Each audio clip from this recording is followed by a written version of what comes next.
Ensonga ya security mu ggwanga erya Uganda ekyakutte wansi ne waggulu oluvannyuma lw'omukulu Muhoozi Kainerugaba okubaako engeri gye yavisitingamu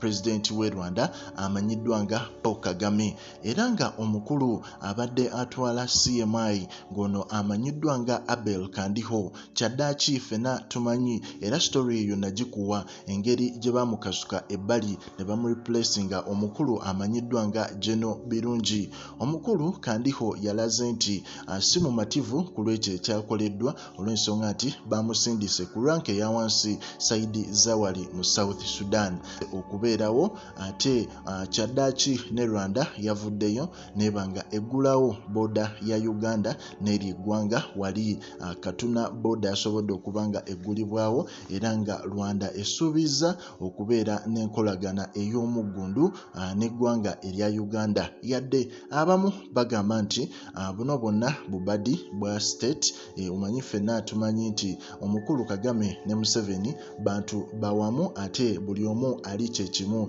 era ne ka video akamu akasatulatinze nga Kagame agamba nti Museveni musajja munyarwanda era taagala kuddamu kuteekawo mbeera eyisa bubi naddala bannayuganda wakati n'abanyarwanda, baagala eyo connection ebeerewo naddala mu nsonga za trade and business. Naye ate omukulu oluvannyuma lw'okuggulawo boda eyo bingi bitandise otambula naddala mu ggwanga erya Uganda, nga kiraga nti walabika wabaddewo engeri omukulu ono Abel Kandiho gy'abadde ayisaamu bannansi b'e Rwanda, era nga omukulu ono okusinziira ku reports ezifulumye kiraga nti Kagame yasaba n'agamba nti wemba mwagala enkolagana eyeddewo omukulu wammwe owa CMI engeri jazze atulugunyaamu abanyarwanda, abamu bazze babayita bambega, abamu babayisiza bubi, n'agamba omukulu oyo mumugobe kw'ekyo ekifo mubeeke walala gye musindika tusobole okubanga enkolagana eyo eddawo.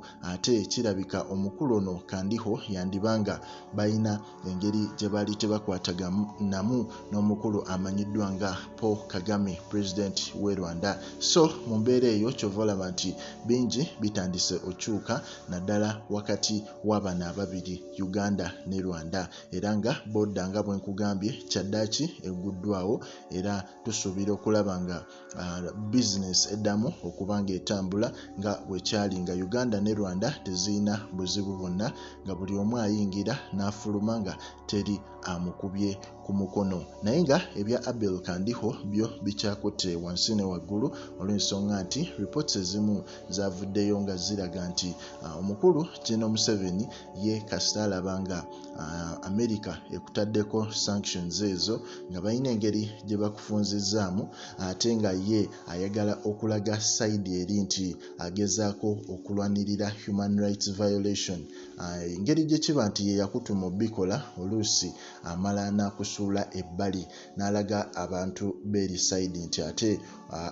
oyo engeri gya violatingamu human rights nasazeewo musse n'amadaala balabire ddala nti akola, kumbe mwattu ffenna tumanyi nti oluusi yaba akozesa abantu bano, era olumala okola ebintu bye n'abakasuka ebbali. Naye nga ffe twewaayo okuba nga tukuwa updates ezigenda maaso mu ggwanga lyattu